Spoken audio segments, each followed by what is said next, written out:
Hello everyone, welcome to our Let's Play series of Mass Effect 3. I knew it! I knew he was gonna do that one. Of course I was gonna do that one. I mean, you can lead the argument if you want to talk about this game that we're playing right now. That's a cool ability. Well, it is a cool ability. So, me and Colonel had a little bit of a, I mean, it wasn't a spat, but it came up on Twitter that there was a discussion we needed to have. Which Indeed. is contrary to what Colonel believes. I dispute this. And what almost everyone else believes. Mass Effect 3 had a good ending. Don't at me. Or do at me, because I want to have the discussion. That's what I did. I added you. He literally did, yes. What did I say? I don't remember precisely what I said. You said, like, oh, it's on this evening, or something like that. Oh, yeah, that's right. Yeah, Wednesday is coming, or something. Yeah. So I think that's funny because I have never played Mass Effect 3. I have no idea. Oh, come on! I don't was know. looking forward to it. I'm sorry. I led you into it. Did we win this fight already? I was gonna say, how are these all people dead? I thought we lost this fight. Oh, they must have gone back. Oh look, there's one left over there. Yeah, they must have gone back, and we killed some of them because we fled. Remember that we died a bunch. Ooh. Make sure I get to save before we trigger this fight because we're doing a bit of looting and stuff. Absolutely. We're also gonna need to talk to all the people that we let die. Definitely not on purpose. I mean, you can. Let the dead stay dead, you know, let them rest. What is dead may never die. Alright, I've saved. Should we kill these fools? We should, absolutely, because they have killed us plenty. So, I'm sneaking. Do you want to start combat, or...? Yeah, I will, very shortly. Because I can send my Incarnate in there. Alright, 3, 2, 1, rock and roll. Sounds good to me. I'm out of combat, though. Oh, nice! What? Oh, there we go. This is interesting. Because it means... I am now in combat. Wait a minute, my Incarnate didn't... Did it die? It died, didn't it?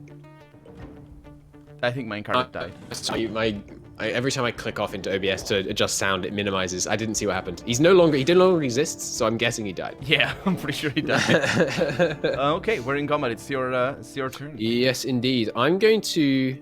That markswoman is going next. Oh, Well, what we need happened? to get her with physical, don't Oh, we? you teleported the fellow that was next to you. No, Yeah. I didn't. No? Oh, they fled. No. They fled. He probably... Whatever it's called. Strategic Controller? reposition. Yeah, I thought. Strategic reposition, that's What's it called? Tactical retreat. Tactical I mean, it's retreat. pretty similar. Yes, yeah, I knew what you were talking about that. But you can talk about the Mass Effect 3 if you want to.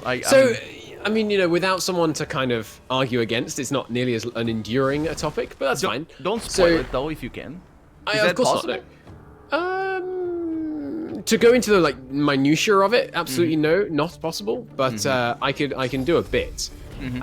Basically, the argument against no problem. The argument against it being a good ending is in very brief, and sorry, okay. As you know, I love tangents. Absolutely, that's Argument. Here's a key lesson for argumentation. When presenting your opponent's argument, be as charitable as possible towards their argument. Yeah, it's And basically if you can still show that their argument is bad, then you've really freaking beaten. yeah, it's basically the opposite of a straw man argument. Exactly. Yeah. You strengthen your argument by allowing your opponent to have the best possible chance of being right, and then showing why they're still wrong. Is there a couple of corpses over there? Nice. Okay, so the argument against it being a good ending is throughout Mass Effect 1, 2, and 3, you make loads of choices. And there are those that believe that at the ending, you essentially have those choices boiled down to basically being inconsequential. And there is a final choice.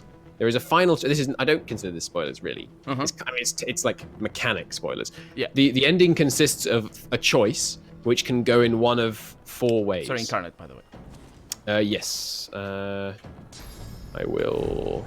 4 ways. I thought it was 3 actually. Well, that's, you know, maybe that's spoilers, but as long as you don't know, as long as you don't know what I'm talking about, I think it's not spoilers. Yeah, there are 4 ways you can end it. There's 3 ways to reach one of the 4 possible endings, which is slightly different, but it's the same outcome. And yes, there's 4 possible outcomes. And people think like, oh, there's all these choices, and at the end of the day, you only get one of 4 endings. That sucks. But this is okay, first off, that's not the case, and I'll explain why that isn't the case in a second. And secondly, what's the alternative? Like, every game is going to have a final choice. And of course, you want the final choice to be impactful, because it's the final choice. You know, I mean, even if you make the choice earlier in the game, like in Divinity Original Sin 2, for example, there are a couple of endings you can get, but you make the choices towards which ending you get, in some cases, earlier in the game. But that's still just a certain number of endings you can get. Yeah. But then the reason it really, really falls apart as an argument is that Mass Effect is bad, that is that there aren't... 3. Mass Effect 3, yeah. Is that there... Well, people said it, like, tainted their experience of the whole thing, which is a load of rubbish. But there aren't 4 endings, because Mass Effect... Okay, in all... To be charitable, I only ever played Mass Effect 3 after... Do you need, like, input or something? No, I'm trying to decide what I want to do. Fair. I'm not trying to rush you just because you... Yeah. Oh, no, they're coming. Oh, no. Yeah. I only played Mass Effect 3 after the release of the director's cut. Oh. Which contains a change to the ending. So it has loads of ending slides that explain what happened as a result of various of your previous decisions. Oh, that's... Yeah. Which is obviously a significant change, especially in regards to whether or not it has, like, a meaningful ending. But the thing is, this is the weakest part of my argument, but those things still happened even if you don't get slides about them. So, like, people say the ending doesn't respect your choices without the director's cut, but the choices still happened, right? And you can still, basically, in every case, guess what the outcome was going to be. It's just that you didn't specifically get told what the outcome was. That's not, in my view, it, like, negating the impact of your choices, because the choices still really matter. I see. But with the director's cut, it does the thing that I adore in RPGs, where it, like, tells you, here's each of your companions and what happened to them in the world that you created through your playing of this game. Like the end of Dragon Age 1. Oh, I still need to play that. What? I know. You've got to be kidding me. I know. I need to play that. That's amazing to me. I've been very close. I'm gonna go with physical against this guy because he's right here with me and he might kill me. Yep. Well, interesting. This is a difficult battle. It is a difficult fight, yeah. I think we beat a fighting retreat. No. If you cast evasion on me, like he's attacking me because because he can't attack you easily. And I still have teleportation and I can flee. I am going to evade you, but I think I'm also going to just get him out of the way because he's got adrenaline right now. So. Oh yeah, that. Oh, and actually, adrenaline doesn't work like that. So he's not going to be able to get back to us very quickly. Oh, I see what you mean. Yes, that's a good strategy. Especially if I put him up here. Has he teleported already? I don't believe so. Unless he did that to me right now, which I believe is not the case. I don't think he did. I'll put him down here then. Oh, that's plentiful. Yeah, should be good for a bit. So the way I understand it, people seem to really take issue with the fact that it ignores the rest. It's like options at the end that ignore everything else. It's not like tying everything neatly. But the thing is, right, there's one central conflict of Mass Effect, which is, of Mass Effect, the big 133, lobster. Which is that there are Reapers, who want to destroy the galaxy. So, of course, the final choice resolves the conflicts with the Reapers. I don't understand how the final choice could also resolve, like, racism and all the other things you came across. Like there's a million different conflicts you come across during the games because they're good games, and like the final choice is never going to be able to resolve all of those in a kind of neat way. All of the endings have an impact on all of those problems that you came across in, I think, an interesting way. That's all right. I don't want to move anyway. I mean, I'd rather you didn't kill me though, which they are going to do, but that's okay. I'm back. And anyway. all of your summons, which. Oh, balls, yeah, that's a good point. Okay, so those guys up there, I think they can get away from there. My strategy, or what I'm gonna do, is flee. Do you think that's a good idea? I agree, but I think you should summon and then withdraw. Like, put up a totem. The thing is, I still have chicken. I can chicken one. And like I could chicken the rangers up there, or Possible if you were here, you'd be out of range of the rangers. Yeah, that's what I'm thinking. That's what I'm hoping for anyway. Yeah. So what I'm gonna do is I'm gonna get as close as possible to that archer. Get hasted, which allows me Nice, yeah. a little bit of a leeway, not too much, but enough. Right here. And I can chicken this markswoman. Sounds good to me. Good. And I can heal anyone, but I can't really do much, so I'm just gonna stick around. Oh, actually, I can do elemental arrowheads with blood. It's good. I'm ready. Maybe I should have waited for the next turn, but whatever. This is a must. I'm ready. My perception of the end of Mass Effect 3, or rather the reason why people didn't like it, was that the choices didn't make sense. So I'm now, I really want It's to. It's very difficult to not spoil that. In my opinion, they it was a good final choice. Like the options were sensible. People's perception of the options, I thought, was bad in some ways. One of the really cool things is whichever choice you make, there's a voiced outro, and the voiced outro is like based on the alignment of your character. I thought that was really cool. Oh, the Paragon and the... Yeah. Yeah. And there's also like a neutral. There's a neutral one. Neutral, and yeah. And then it also differs on how well you accrued like this 1 point system in the final game. Cool. I don't really like Mass Effect 3 is an interesting game. I mean, I guess since Andromeda came out, it's less interesting in regards to online arguments because Andromeda just sort of trumps them all. Andromeda was just so painfully bland. I think we already talked about Andromeda. Yeah, I think so. I watched the Let's Play of Andromeda. That's basically my... you definitely get the worst possible experience of Andromeda by watching a Let's Play, because the best thing by far was that the combat was actually pretty fun. Yeah, exactly. that's my perception as well. From I might get my incarnate up here to do some nasty damage over here. Nice, in the blood too. Plus they have whatever it's called, reactive shot or reactive hit or opportunity. Oh, that's a good point. That's good. Let's see what they do. Oh, that guy's after you. He's only got 2 action points. I should be good. So you say. What? That's 4 action points. It's not a grenade. It's a cocktail.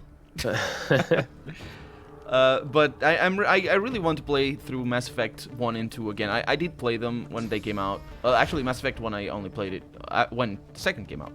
But I never played the third, because for me, the second... Did you play the second as well, in the first?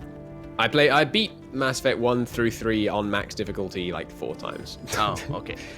So if I say that I prefer Mass Effect 1 over the second one, but that certain characters in the second game are really well written... That's pretty much everyone's opinion, I think. No, I hear people just say... Oh, no, sorry, you're right. Everyone who was over the age of, like, 17 when they first played the game... Because everyone who liked the RPG elements and didn't like the fact that 2 made it like just so much simpler thinks that basically. I think. Yeah, I'm with them. Yeah.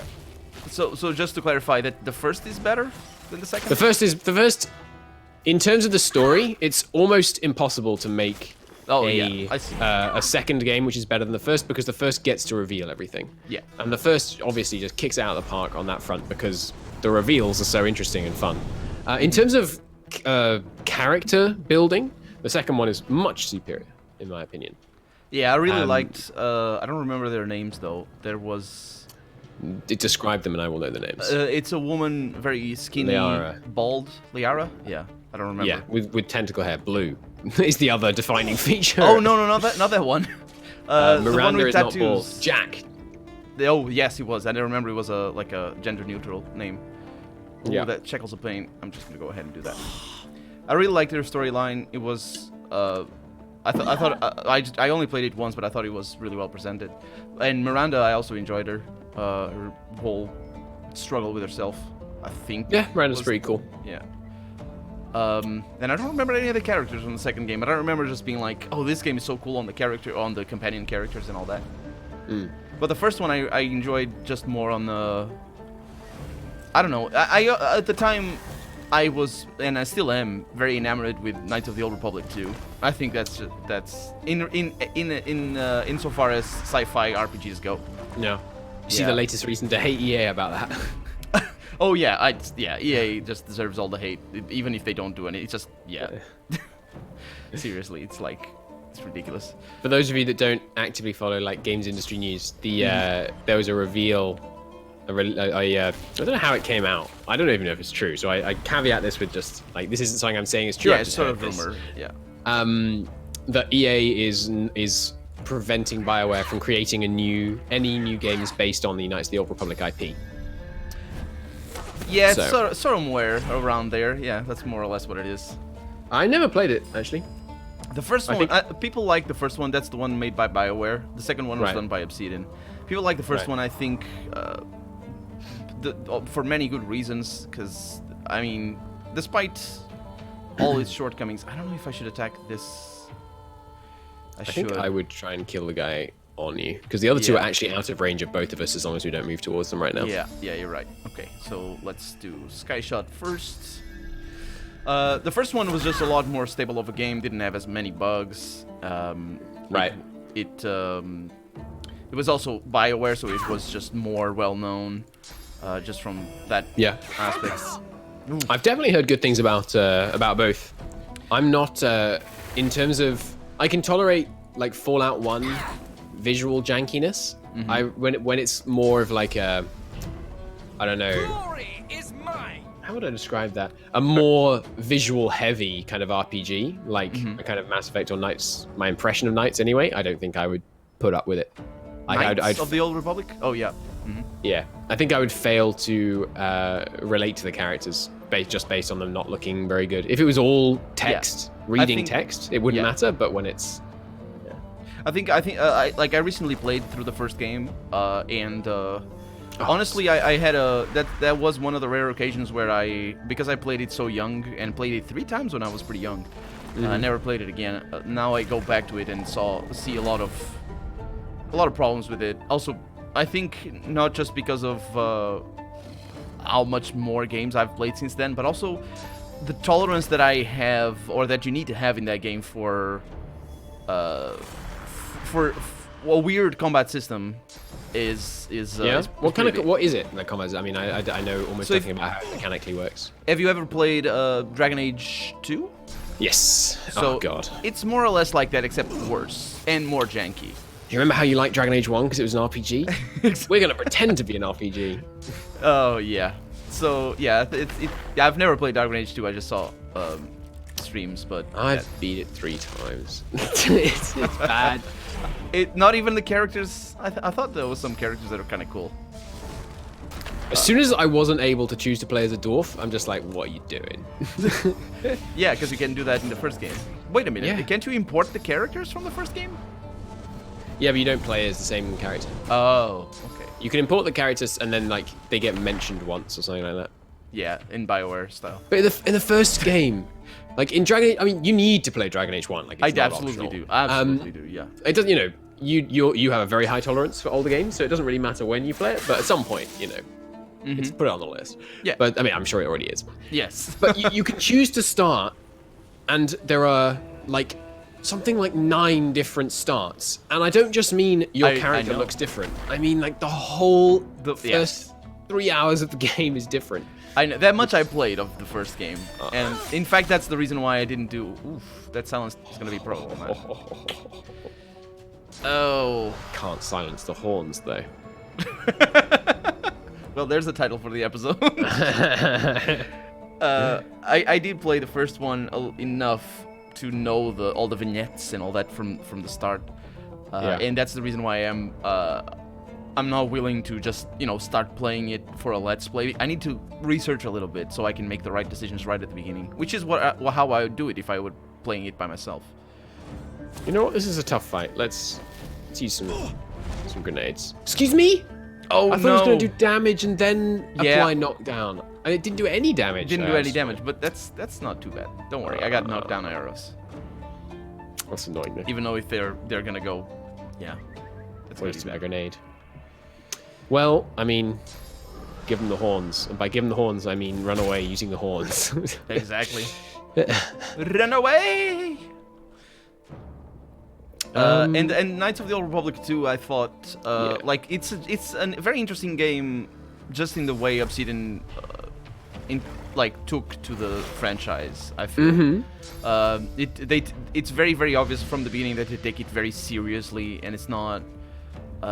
It's a lot less tropey, and I feel it just treated better. But the problem with the game, that was nasty. Yeah. The problem with the game is that it's buggy, and they had to cut the last few hours of the game because they didn't have time to finish. They literally did not finish the game. What is it with Obsidian and being given not long enough to finish games? Exactly, I don't know. Hopefully, they're given enough time for Outer Worlds. We'll see. Oh, have you heard what the rumors about how Microsoft? No. So I heard this, I believe, from In Exile. I'm gonna kill that one. Ooh, heals. Hey. Nice, and I got free two action points. Yeah. So I heard this, I believe, from In Exile. Microsoft was going around, and just to contextualize, Microsoft bought In Exile from Wasteland 2 and Tides of Numenera. Oh, I didn't know that. Cool. And they also bought Obsidian. So they were going around asking studios what the games they wanted to make. This is not going to be my death, is it? It is not. That was surprising. They were asking what games they wanted to make, not about budgets or just like literally. Forget That's cool. budget. Yeah, and like everybody was saying, Microsoft is rich as hell. They could buy Sony if they wanted to and all that. So I don't know what they were gonna plan on doing, and I don't know how much better Obsidian is since they're, KOTOR 2 days, or they're even New Vegas was pretty buggy. It was buggy, but it was great. Yeah, it was a lot less buggy than KOTOR though. Plus, I don't know. I'm very tolerant of bugs you can just work around. I have no problem with the bugs that would bugs that would bug me are the kind where it's actually going to give you the game is worse off because of the bug, not just you just open the console and type TP and then 6 digits and then you fix the fact that you were having a crash. Exactly. I grew up playing games where you had to do that if you wanted to enjoy. Yeah, speaking of Oblivion. Not that was when you were growing up, but yeah. But that's true. Oblivion, Morrowind, Baldur's Gate 1 and 2 were buggy, especially the second one, and they're very well loved. Heroes of Might and Magic 4, I remember, was very buggy. I played 6 times or 5 times Vampire Bloodlines, and I could never finish the game because I didn't have the patch. Oh yeah. Because there was a game-breaking bug that would forbid you from finishing the game. But yeah, so we're out of time for the day. So we are. Well, we can finish this one in the next episode then. Absolutely. So thank you so much for watching us and watching Mass Effect 3 and listening to us ramble and tangents and all that. See you next time. Hopefully you had fun. Bye-bye. Cool. You didn't say goodbye. Say goodbye. I said see you next time. See you next time is a better goodbye. It is correct.